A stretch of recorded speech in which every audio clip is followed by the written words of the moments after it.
página da nossa igreja no Facebook. Estamos ao vivo para todo mundo no Facebook. Você que quer estar aí nos assistindo na nossa live, vá lá no Facebook e coloque lá Igreja da Virtude do Espírito de Deus. Igreja da Virtude do Espírito de Deus. Já estamos aí ao vivo para todo mundo pelo Facebook, a nossa live. Aleluia, aonde tem sido um sucesso, né? Ontem, para a glória de Deus, aí tivemos aí quase 2.000 visualizações. Bendito é o Senhor. O povo de Deus aí, faminto da palavra de Deus. E hoje, certamente que Deus quer alimentar você com essa graça. Bom, Igreja da Virtude do Espírito de Deus, bom? Ou coloque @Virtude do Espírito e você vai estar aí acessando a nossa página no Facebook. Curta lá, torne-se um seguidor. Temos mais de 2.000 ministrações, temos mais do que isso. Temos já quase 3.000 ministrações aí. Aleluia, nossa página. E eu tenho certeza que uma edificará você. 2, 3, até mesmo 2.000. Bendito é o Senhor. Vamos que vamos nesta manhã de palavra de Deus. Eu quero que você abra sua Bíblia comigo. Lá em Mateus capítulo 4, né? Jesus é tentado pelo diabo, né? Sobre a tentação aí. Aleluia. Jesus é tentado pelo diabo. Você que está conosco já aí pela live, eu queria chamar você para compartilhar. Compartilhe a live, dando a oportunidade a outras pessoas para receberem a palavra de Deus. Eu queria chamar você também para curtir o nosso canal lá no YouTube, né? Se inscrever lá, exatamente. Temos lá ministrações só as extraordinárias, eu tenho colocado lá. Ministrações que Deus tem falado poderosamente, estão lá. Ontem coloquei uma lá já, hoje vou estar colocando outra, né? E o povo tem assistido as ministrações no YouTube. Qual o nome do canal, pastor? Virtude do Espírito Manaus, no YouTube, né? Você que não é inscrito ainda, inscreva-se lá, né? Ative o sininho para você receber a notificação, né, de quando nós fizermos uma postagem, tá bom? Então vá lá no YouTube, Virtude do Espírito Manaus, tá bom? É o nosso canal lá no YouTube e você vai se inscrever. E as melhores ministrações, aquelas que falou com você, aquelas que foram extraordinárias, que você não esqueceu, vai estar lá. Aleluia. Sempre eu estou colocando ali pelo menos 2 ministrações, eu estou postando por semana lá, né? Para você desfrutar, para você ver o quanto Deus é poderoso, é lindo, é maravilhoso. E eu quero 5 pessoas aí na nossa live compartilhando esta live em nome de Jesus Cristo. Compartilhe, não deixe de compartilhar, não. É algo tão simples e tão poderoso. Às vezes você pode tirar a faca do pulso de alguém que está tentando tirar a vida, a corda do pescoço, né? Os medicamentos, né, em exagero da boca de pessoas que estão tentando suicídio. Aleluia, porque às vezes vão se despedir na rede social e vai de encontro com esta palavra, e a palavra liberta. O diabo é envergonhado, esse derrotado maldito. É isso, tá bom? Então compartilhe, não deixe não de compartilhar a live. Mateus 4, né? Vamos de ministração, vamos da palavra de Deus, uma breve palavra. 6 horas e 55 minutos em Manaus, né? Aleluia. Bom dia a todos que estão aí conosco na live, tá bom? Então, Jesus foi então conduzido pelo Espírito ao deserto para ser tentado pelo diabo. Então esse era o propósito. Esse era o propósito de ele ter sido conduzido. Só que Jesus estava pleno do Espírito. cheio. A virtude do Espírito estava sobre ele. E ele pôde resistir às tentações. Você só pode resistir às tentações quando esta virtude estiver sobre você. E essa virtude, ela vem pela oração, ela vem pela palavra, pelo entendimento da palavra de Deus, porque foi essas armas que Jesus usou para suportar e para combater o diabo. A palavra de Deus, ele não usou nada mais do que a palavra. Então você vê que ele tinha um entendimento da palavra. Você vê que ele sabia também quem ele era, o que ele tinha, a sua origem. Ele conhecia a si mesmo. Por isso ele suportou as tentações. Porque quando você conhece a si mesmo, você vai tomar os caminhos corretos. Você não vai por caminhos cuja estimulem a sua fraqueza, você não vai. E é importante o autoconhecimento, e Jesus ele tinha um autoconhecimento. Só que essa tentação era por nós. Você está entendendo? Essa tentação era por nós, ele suportou para que nós venhamos ver que podemos suportar. Porque ele demonstrou. Por isso é um ensinamento de autoridade. O ensinamento de autoridade é aquele que há a demonstração de fato, a demonstração real. A palavra diz que Jesus não ensinava como os escribas e os fariseus, mas ele ensinava com autoridade. Então o que diferia o ensinamento de Cristo era o quê? A autoridade para ensinar. Por quê? Onde é que estava essa autoridade? Era no timbre de voz? Não. Era no tom? Não. Mas era na vivência.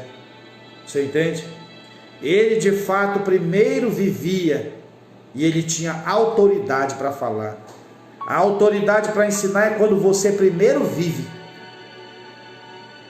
Quando você primeiro demonstra, ensina primeiro com o comportamento, com a atitude, e depois você ensina com a didática, com as palavras. Você está entendendo? Aí sim, vai ser um ensinamento de autoridade. E Deus confirmará isso em nossas vidas, em nossas circunstâncias, em nossos ministérios. Então Jesus foi conduzido pelo Espírito ao deserto. Existe deserto que é o Espírito que nos conduz para ser tentado pelo diabo. Deus não nos leva até Satanás não, para ser tentado, porque Jesus já fez isso por nós, já sofreu isso por nós. Isso aqui era um sofrimento. Você está entendendo? Deus conhece a nossa estrutura. E o diabo já se apresenta em nossas vidas para nos tentar. Então Deus não conduz você, não. Deus espera que você esteja capacitado para suportar todas as tentações. E Ele nos ensinou a maneira acertada de suportar qualquer tentação de Satanás. Ele disse: vigiai e orai. Vigiar e orar é estar sóbrio. É estar sóbrio. Vigiar é não cair no sono.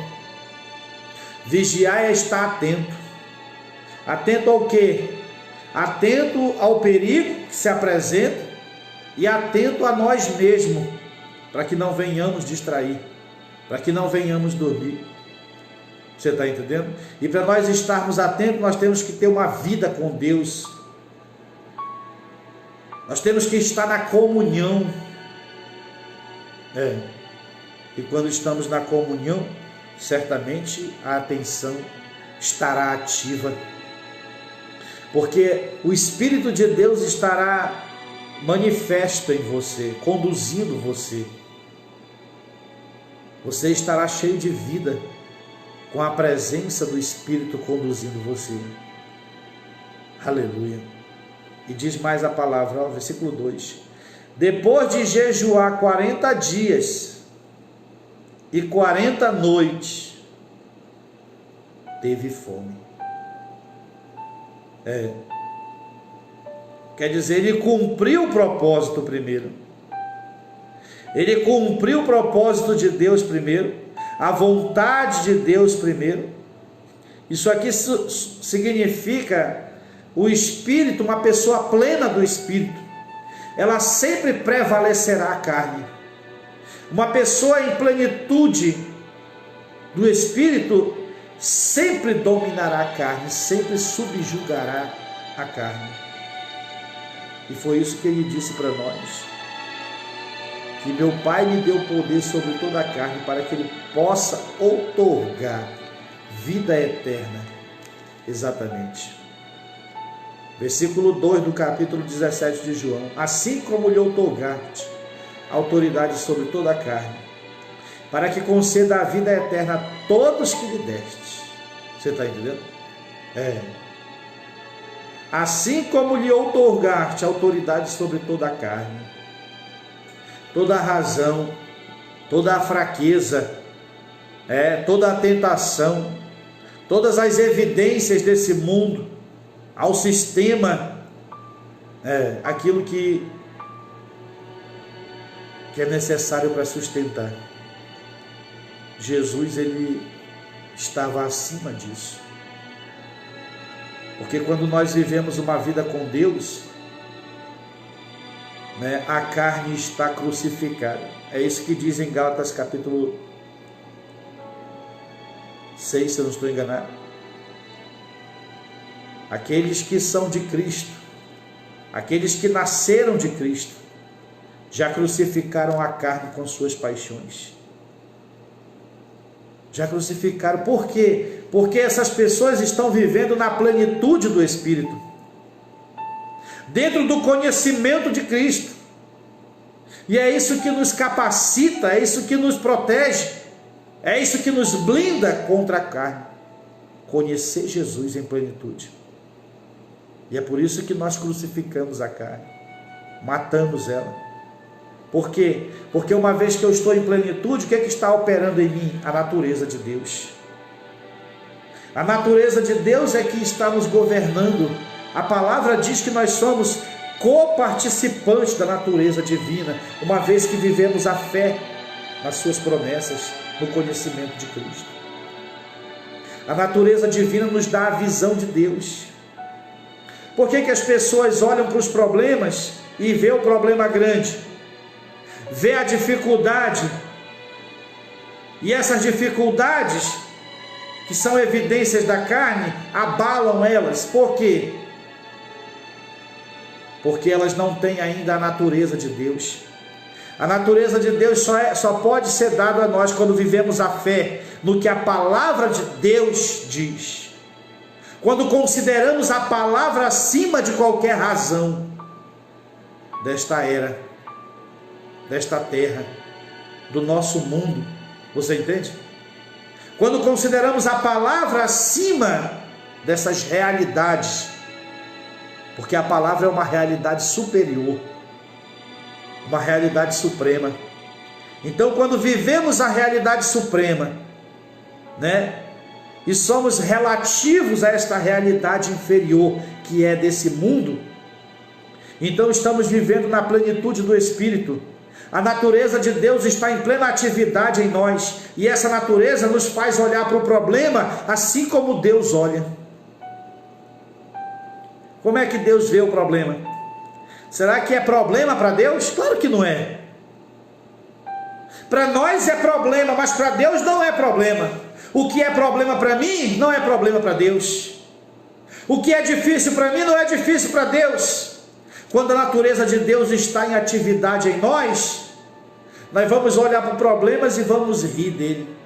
Nós vamos olhar para as artimanhas de Satanás e vamos rir das artimanhas dele, porque sabemos que já prevalecemos sobre ele, porque Deus é conosco, e a sua natureza é que nos dá essa visão, esta capacidade de enxergar as circunstâncias que nem Deus enxerga. É isso. Ele chegou lá na casa do Jairo, e estavam ali os pranteadores, e ele disse: não chorem, a menina não está morta, apenas dorme.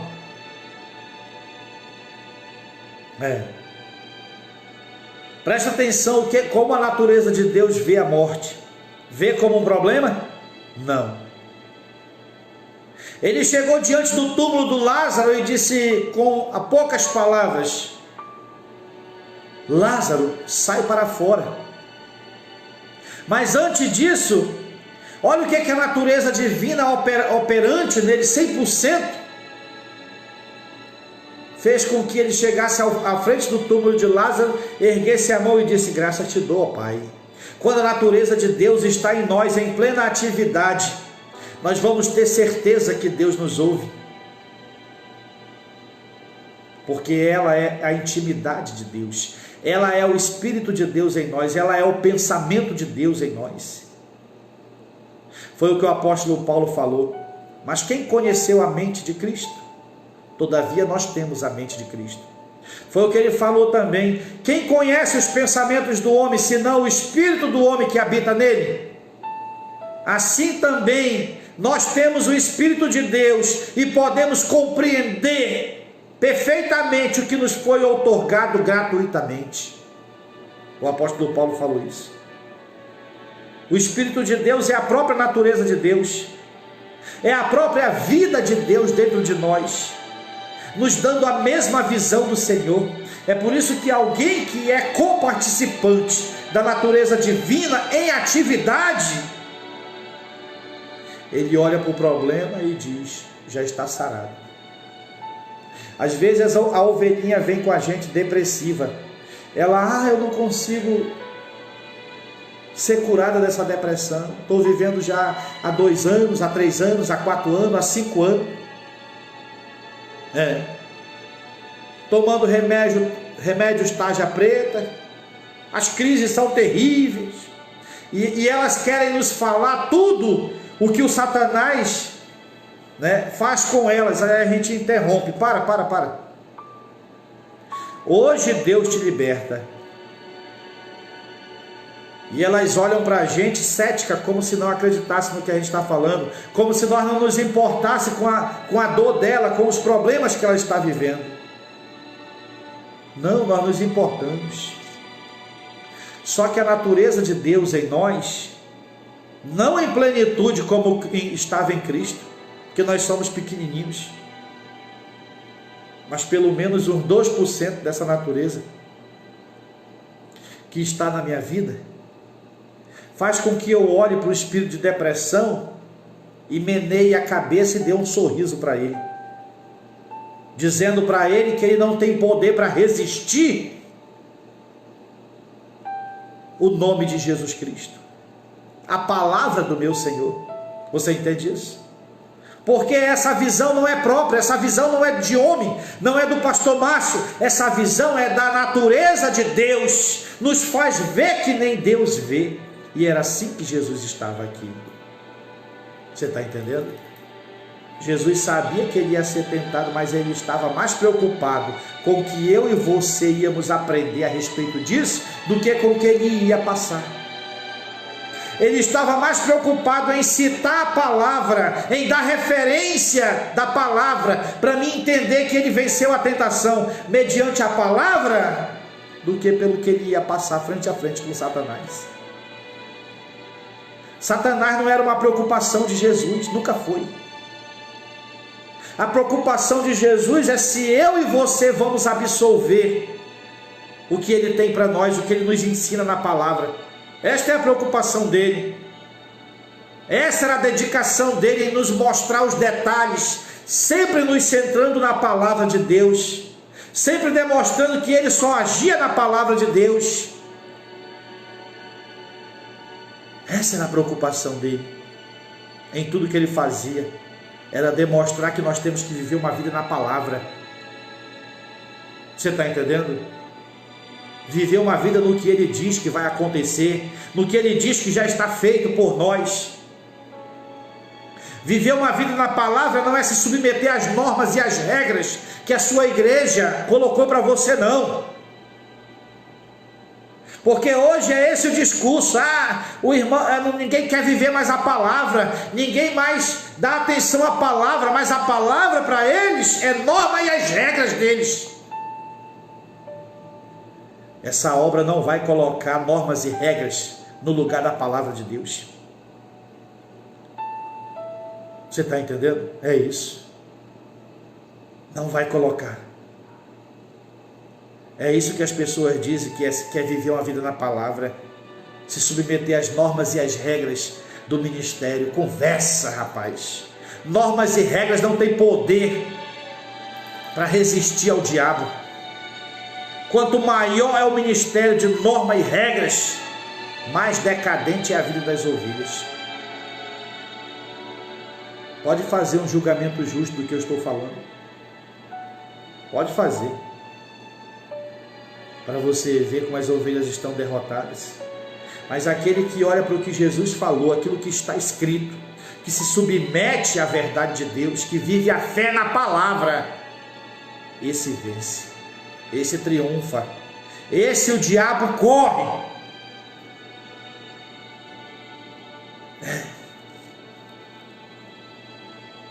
Aleluia. O diabo me evita. Os demônios me evitam. E você sabe por que eles me evitam? Isso não é arrogância, não. Não. Meu querido, hoje nós estamos vivendo uma espiritualidade tão decadente na nossa era, que você se orgulhar no que Cristo disse que você tem, parece arrogância.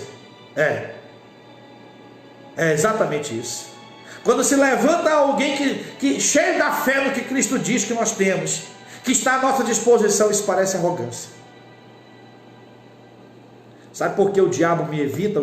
Os demônios fazem de tudo que as pessoas oprimidas que me ouvem diz que vão lá na minha igreja, mas quando chega à noite, às vezes elas não vão. Sabe por quê? Porque o diabo atrapalhou, se colocou na frente delas, porque ele sabe que eu sei o que é meu em Cristo, ele sabe que eu sei a minha posição em Cristo, ele sabe que eu sei o poder que Cristo me deu, que é superior ao poder dele, e ele sabe que não pode resistir uma ordem que eu dou no nome de Jesus Cristo. E é por isso que ele me evita. Sabe por quê? Porque o maior tesouro de Satanás é um corpo humano, é uma vida, é um membro da sua família, porque aí ele pode operar as suas obras dentro do seu lar, dentro da sua família, e destruir.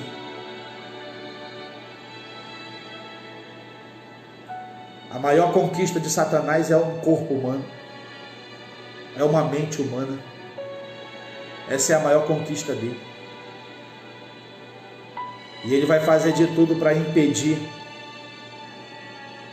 que uma casa que ele já conquistou chegue em um homem como eu, que sou consciente do que é meu em Cristo. Ele vai fazer de tudo.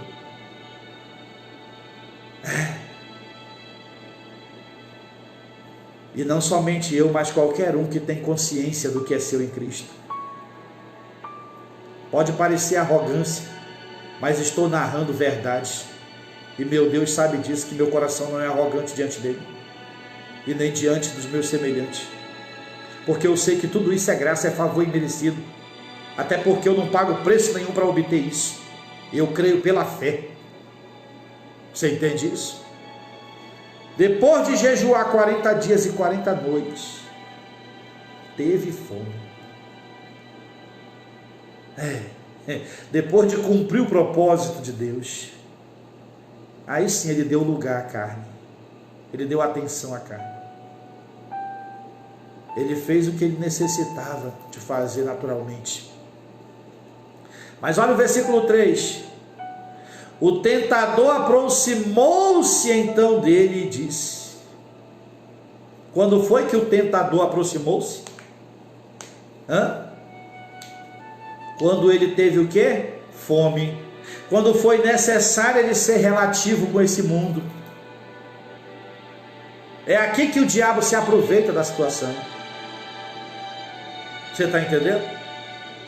Quando é necessário nós reconhecermos a razão. É a hora que o diabo nos ataca. Só que você tem que estar firmado nas verdades espirituais. É isso. Então, olha quando ele se aproximou. O tentador aproximou-se então dele. Quando? Quando ele teve fome. É no momento da sua fraqueza que o diabo se aproxima. É quando você baixa a guarda. É quando você sai da vigilância. Você está entendendo? É quando você dá lugar à carne, às evidências, à razão, à lógica. É quando você atenta para as coisas deste mundo, é que o diabo te ataca. Você pensa que o diabo é um otário? É não. É não, ele é inteligente. Você está entendendo? Mas ele usa esta capacidade só para o mal. Você está entendendo? Ele usa essa capacidade só para o mal. Você pensa que o diabo ele vai te observar. Ele esteve observando Jesus todo esse tempo. Desde quando Jesus chegou no deserto, ele sabia, ele via a plenitude nele. Ele sentia a força do Espírito. Ele contemplava o Espírito de Deus, porque ele é Espírito também. Você entende isso? E ele via a força do Espírito em Cristo. Então ele esperou. Ele acampou. Você está entendendo? Ele acampou ao lado de Jesus e ficou ali, acampando, esperando o momento. 40 dias depois, Jesus teve fome. Debilidade. Você entende? Necessidade.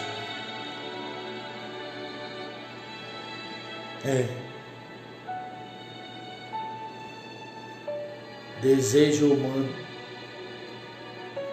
Aí o diabo veio o quê? Se aproximou. O diabo ele se aproxima e sugere. Você não pode impedir o diabo de se aproximar de você e sugerir. O diabo ele não pode te obrigar a executar a vontade dele. Esse negócio, pastor, foi o diabo, irmão, foi o diabo, conversa.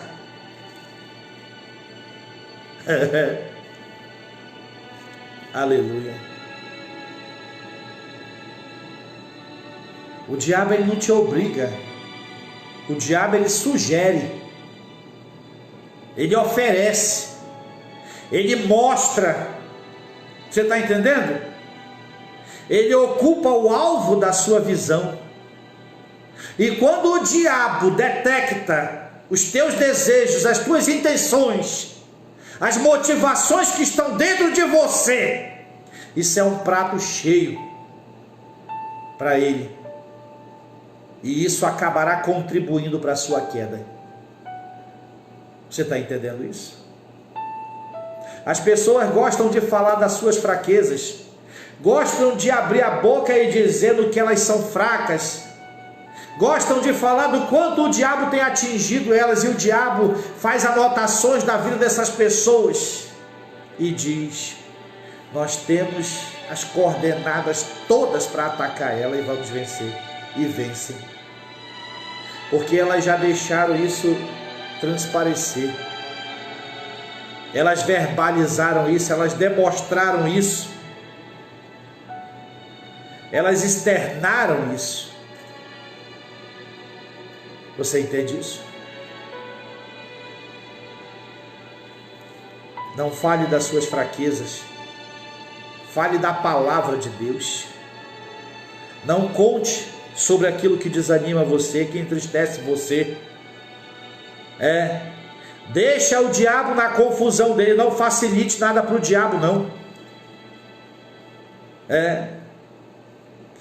Pastor, o diabo se levantou furioso, e isso, e fez aquilo, e eu estou desesperado.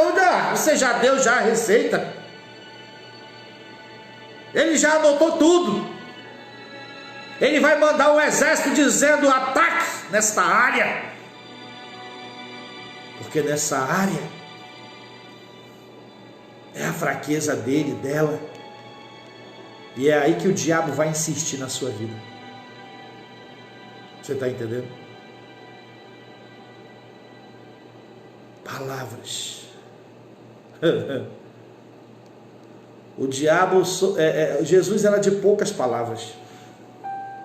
A gente olha na Bíblia, nos evangelhos, a gente pensa que Jesus era tão famoso. Não, Jesus até para prender eles, quando foram prender Jesus,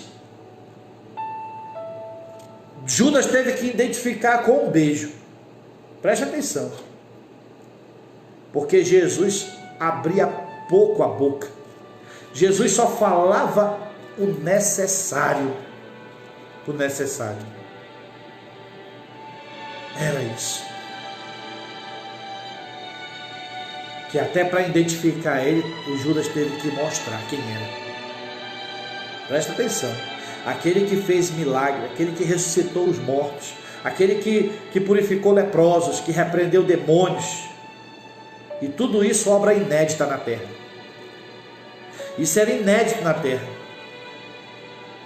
Mas quando foi ser preso, teve que ser identificado com um beijo.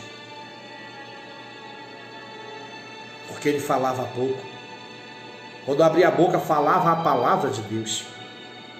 Quando abria a boca, falava o que aumentava a sua força, o que estimulava a conclusão do seu propósito, e não as suas fraquezas. Você entende isso? É isso, meu querido. Você tem dado, na maioria das vezes, é você que tem dado a vitória para Satanás de bandeja. Porque você só fala das suas fraquezas, só fala do quanto te atinge, só fala dos seus medos, das suas dúvidas. Então o tentador, ele está próximo.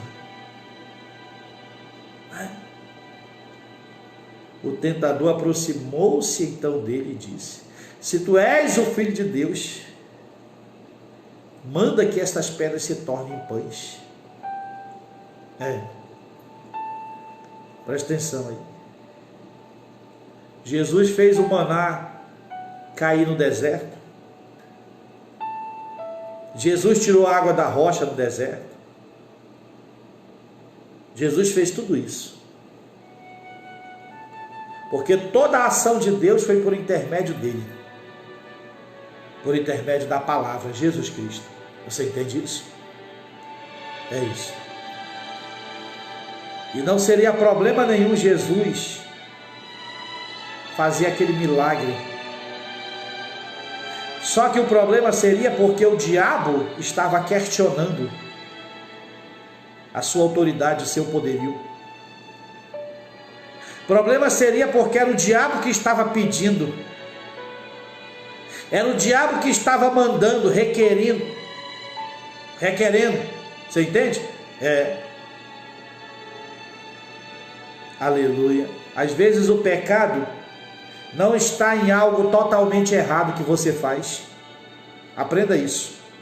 Às vezes, o que faz você tropeçar, o que para o fluxo de Deus na sua vida, o que faz você transgredir e abrir a porta para Satanás destruir você, não está em algo totalmente errado.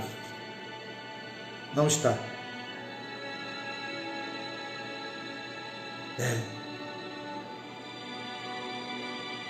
Mas está porque você seguiu a motivação errada, a sugestão de Satanás dentro de você, a sugestão carnal.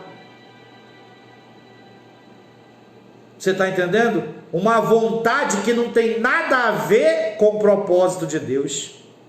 Frequentemente o erro das pessoas que abrem a porta para Satanás está aí, em satisfazer apenas os seus sentimentos, os seus desejos, e às vezes estão até fazendo algo aparentemente correto, mas as motivações foram carnais, as motivações foram erradas. Você está entendendo? É isso. É isso. A motivação aqui era errada.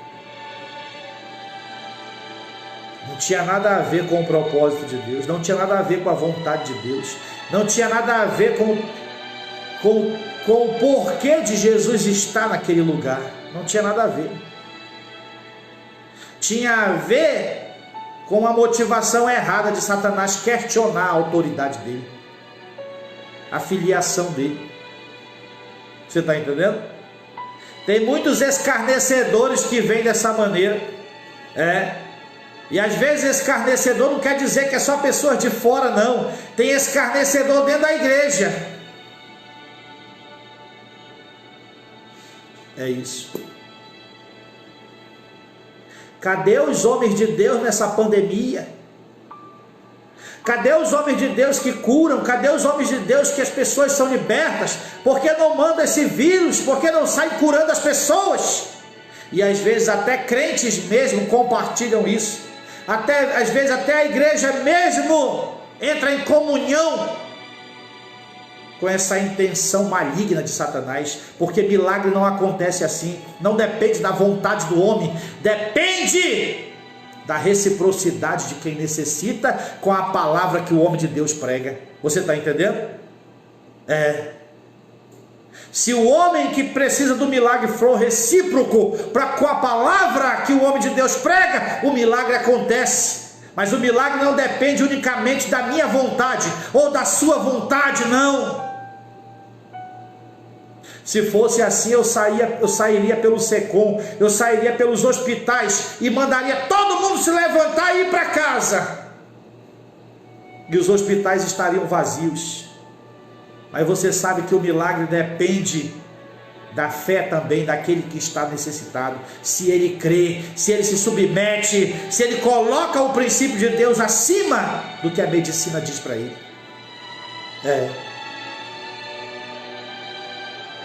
Meu querido, no julgamento tem muita gente que vai ser julgado por muitas coisas que nem imagina. Às vezes você contribui para a sua queda porque você está seguindo uma sugestão de Satanás. O diabo lança aí na mídia, o diabo lança na rede social e você agarra e compartilha. Muito cuidado com isso. Eu compartilho o que edifica. E eu falo para minha casa, para minha esposa, para os meus filhos, compartilho o que edifica. O que faz as pessoas fazerem uma reflexão do que elas estão vivendo. É isso. Você está entendendo? É exatamente isso. Se tu és o Filho de Deus, você está entendendo? Manda que estas pedras se tornem pães. Eu já ouvi isso aqui. Foi assim que ele venceu Adão e Eva, questionando o que Deus estabeleceu. Questionando. O diabo é um questionador desta era. Ele questiona tudo aquilo que se chama Deus. Tudo. Aleluia. Versículo 4, Jesus porém afirmou-lhe. Afirmou-lhe. Por quê? Porque tinha convicção. Jesus não apenas respondeu, falou, Jesus afirmou. Está escrito: nem só de pão viverá o homem, mas de toda a palavra que sai da boca de Deus. O homem não vive só do alimento para o físico. A única necessidade do homem não é só apenas o alimento. Você está entendendo? O homem precisa da palavra de Deus. Se o homem rejeita a palavra de Deus, o homem não pode ter vida em abundância. O homem sobrevive. Tem gente que está vivendo sob vida aí, sobrevivendo. Tem muitos que estão sobrevivendo dentro da igreja, porque só se interessam pelo natural, pelo alimento que perece. Jesus disse: trabalhai não pelo alimento que perece, mas pelo alimento que dura para a vida eterna. Trabalhar significa empregar os meus esforços. Trabalhar significa isso. Jesus estava dizendo: não coloque os vossos esforços somente naquilo que perece, que é desse mundo, mas coloque os vossos esforços na palavra do meu Pai, porque isso traz garantias eternas para vocês, traz garantias de bem-estar, tanto nesta vida, quanto quando você passar dela para outra. Você está entendendo isso? Esta é a minha riqueza. Esta é a minha riqueza. O que adianta o homem ganhar o mundo inteiro aqui? O que adianta o homem conquistar os alimentos desta vida e ser um miserável na eternidade, hein? Você vê uma igreja que era assim? Laodiceia. A igreja em Laodiceia era uma igreja em Cristo, que se autodenominava em Cristo. Mas Jesus olhou e disse: não vês que é cega, é pobre, é miserável, que está nua? Eita Deus, Deus falou, não falou para ímpios não. Não falou para aqueles que estavam declaradamente no mundo, não. Falou para aqueles que se autodenominavam cristãos. Não vês que é pobre, cego e miserável, que está nu? Aconselho-te que de mim adquira colírio para os teus olhos, roupa para cobrir a tua vergonhosa nudez.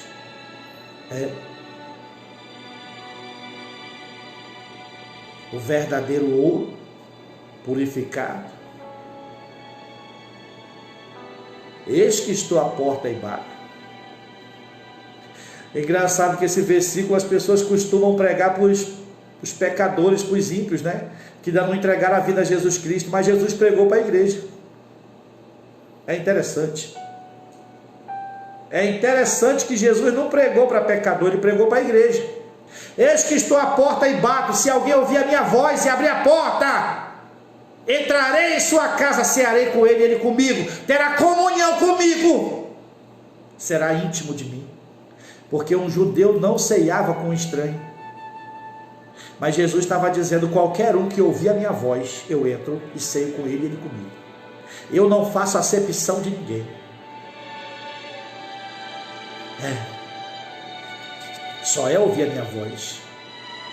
Você está entendendo? O que nos qualifica a ter comunhão com Deus? Ouvir a voz dele. Não é ser rico, não, ou ser pobre. Que eu não vou colocar um paradoxo aqui no meio, não. Uns se orgulham em ser pobre e acham que Deus é com eles. Outros se orgulham em ser rico e acham que Deus é com ele. Não, é aquele que ouve a voz de Deus. É aquele que ouve a voz do Senhor. É aquele que recebe a repreensão. É isso. É aquele que emprega os seus esforços na palavra, no propósito de Deus na terra, no reino de Deus. É isso. É isso. Isso é apaixonante. Aleluia. Jesus, porém, afirmou: está escrito, nem só de pão viverá o homem, mas de toda a palavra que sai da boca de Deus. Presta atenção, o pão, se o camarada não se alimentar, ele fica desnutrido, pele e osso, mas se ele se alimentar, ele ganha uma carnezinha e fica bonito, com um físico bonito. Só que esse é o alimento do corpo. O homem não é apenas o corpo. O homem é dotado de espírito, alma e corpo. Você pode alimentar muito bem o seu corpo, você pode cuidar muito bem do seu corpo, você pode ter um corpo lindo. Mas você pode ter uma alma suja, perdida, e um espírito morto, em decomposição. Você está entendendo? Se você não alimentar o seu corpo, ele fica feio. Os ossos se mostrarão sob a sua pele, porque você não se alimenta do pão. Mas se você não se alimenta, você parou para pensar, você que não se alimenta da palavra de Deus, como é que está a sua alma e o seu espírito? Porque o homem não é o corpo, o homem é espírito, alma e corpo. Jesus estava dizendo, a necessidade do homem não é apenas aquilo que preenche o seu corpo. O homem necessita de Deus, necessita de meu Pai, necessita da palavra do meu Pai. A palavra alimenta o espírito, a palavra alimenta a alma e a palavra traz provisão para o corpo. Aprenda isso. Aprenda isso. Você está entendendo?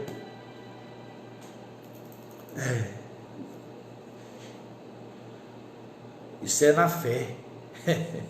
É na fé. Bendito é o Senhor. Nem só de pão viverá o homem,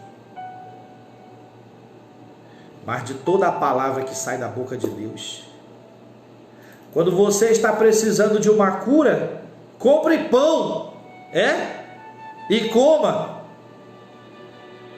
Compre um prato bem caro e coma.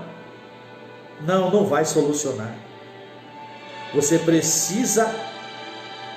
Existe uma palavra, um versículo, uma passagem na Bíblia que te capacita a vencer o câncer, a vencer a AIDS, a vencer a pressão alta, a enxaqueca, a lepra. Existe uma passagem na Bíblia que faz você vencer a depressão, a opressão maligna, a convulsão.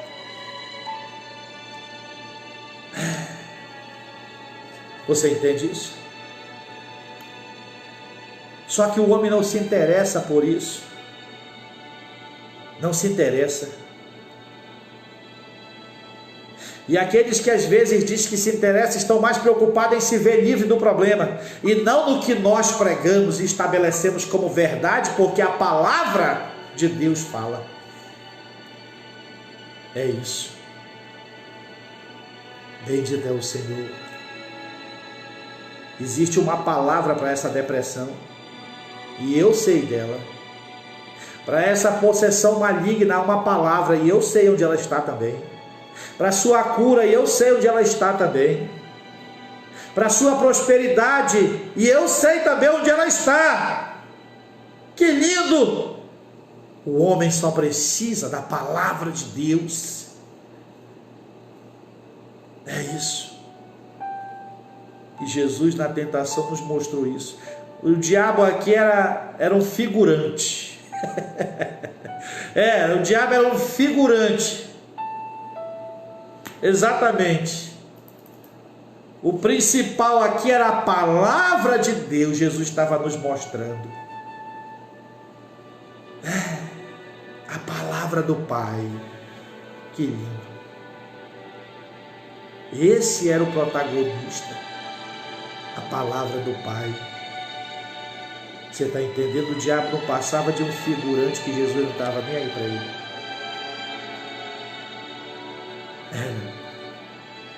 Então o diabo o conduziu. Presta atenção. Então o diabo o conduziu à cidade santa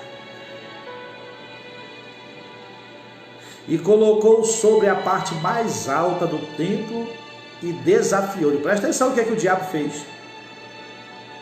Conduziu ele à cidade santa, levou aonde? Ao templo, e colocou ele no lugar mais alto do templo. Fez dele naquele momento simbolicamente o maior do mundo religioso. Você está entendendo? O diabo poderia ter levado ele em cima de um monte bem alto.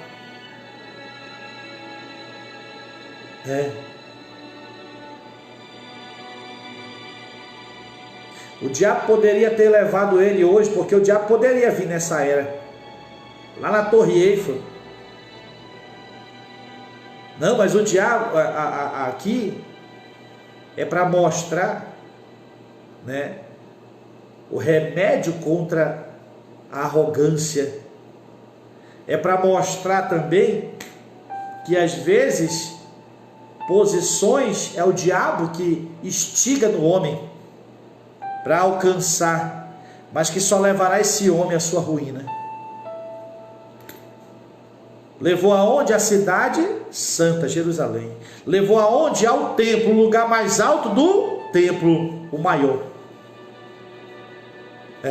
E desafiou: se tu és o filho de Deus, joga-te daqui para baixo. Presta atenção, o que foi que o diabo fez primeiro com ele? Exaltou, elevou. Mas para quê? Para mandar ele se suicidar, para mandar ele se jogar. É assim que o diabo faz com muitos pregadores, faz com muitos dentro da igreja hoje. Eleva,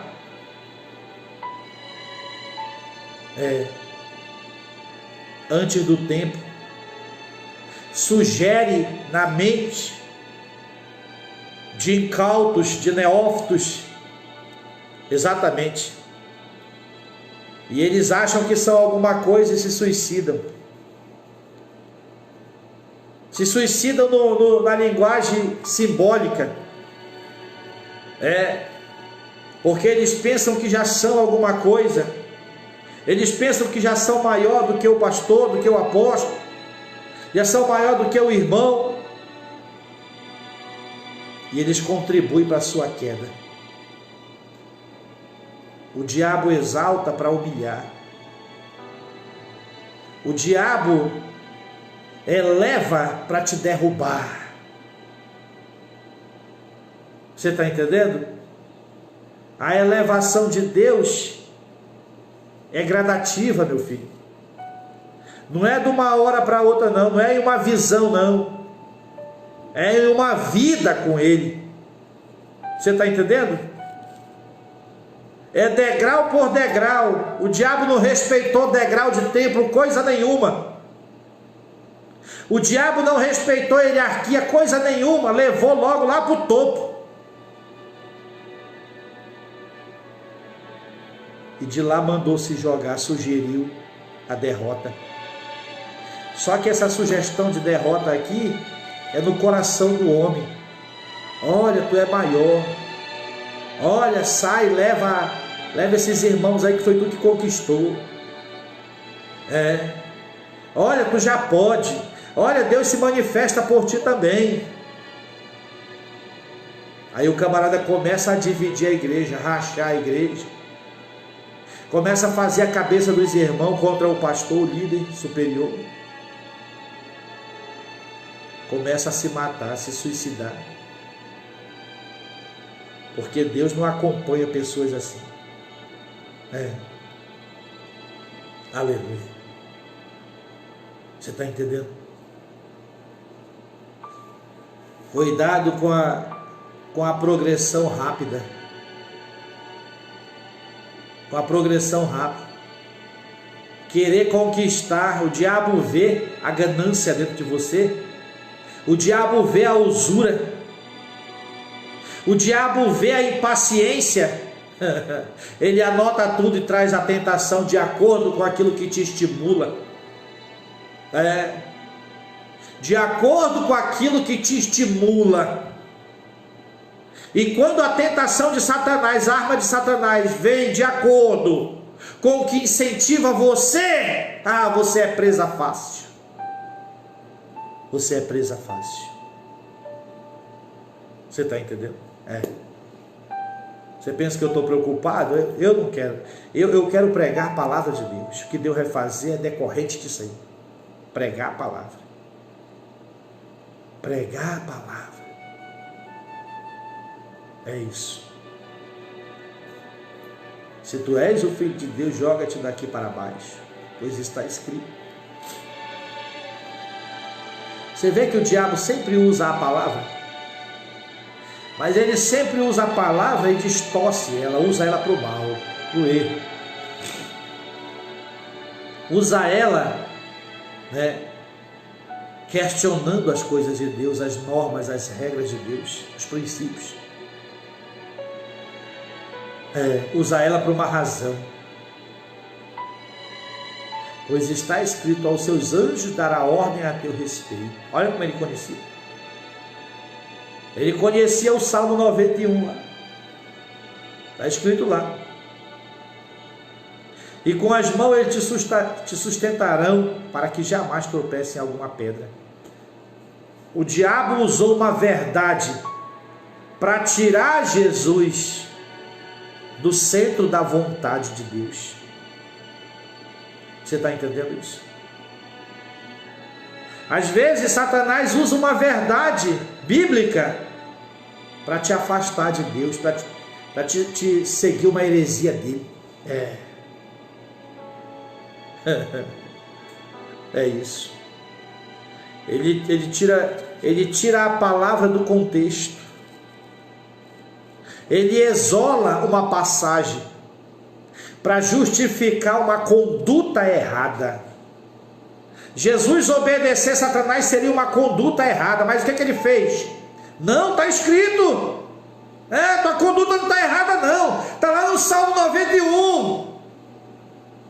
Só que lá no Salmo 91, para que isso acontecesse, o homem tinha que estar onde? No esconderijo do Altíssimo, na sombra do Onipotente, e não na sugestão de Satanás. A proteção de Deus está sobre aqueles que estão no esconderijo do Altíssimo, na provisão do Deus Todo-Poderoso, e não na sugestão do inferno. Você entende isso? O camarada quer viver na sugestão do inferno e quer a proteção de Deus.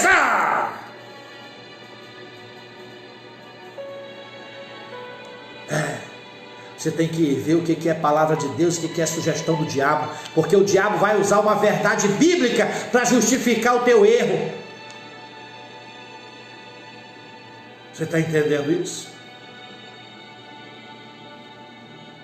Meu querido.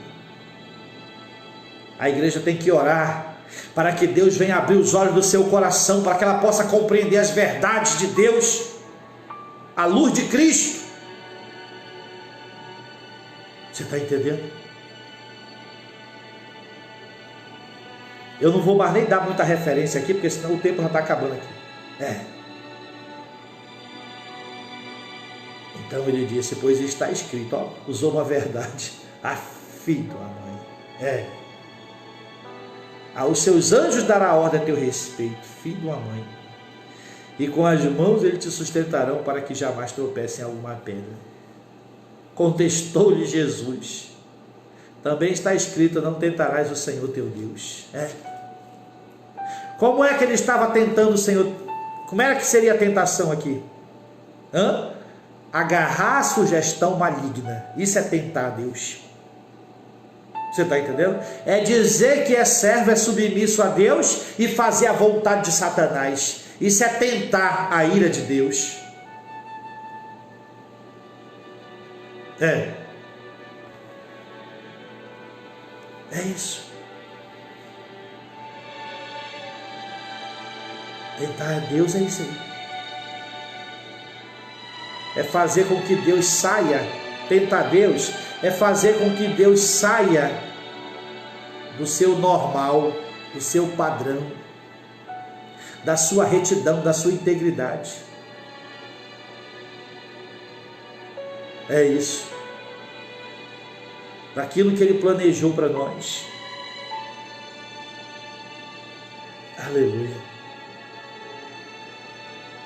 É fazer com que Deus saia do plano que Ele estabeleceu para nós.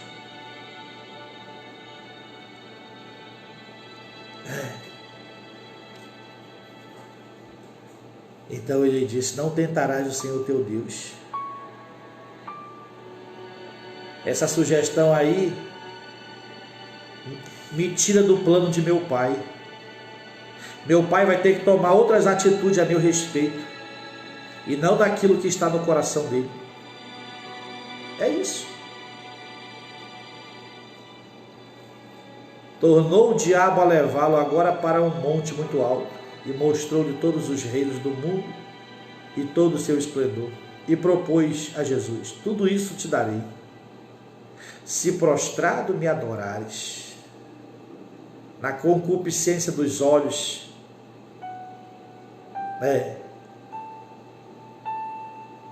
ordenou-lhe então Jesus: vai-te, Satanás, porque está escrito: ao Senhor teu Deus adorarás, e só a Ele servirás. Você está entendendo? Eu não amo essas coisas, era isso que ele estava dizendo, porque você adora o que você ama. Aonde está o teu tesouro, lá está o teu coração, o teu amor, a tua motivação. Você adora e ama aquilo que está no seu coração. O Senhor Jesus estava dizendo isso: Satanás, eu não troco, eu não tiro meu Pai do meu coração por nada, eu só adoro a Ele, eu só exalto a Ele, eu só glorifico a Ele. Palavra do Senhor.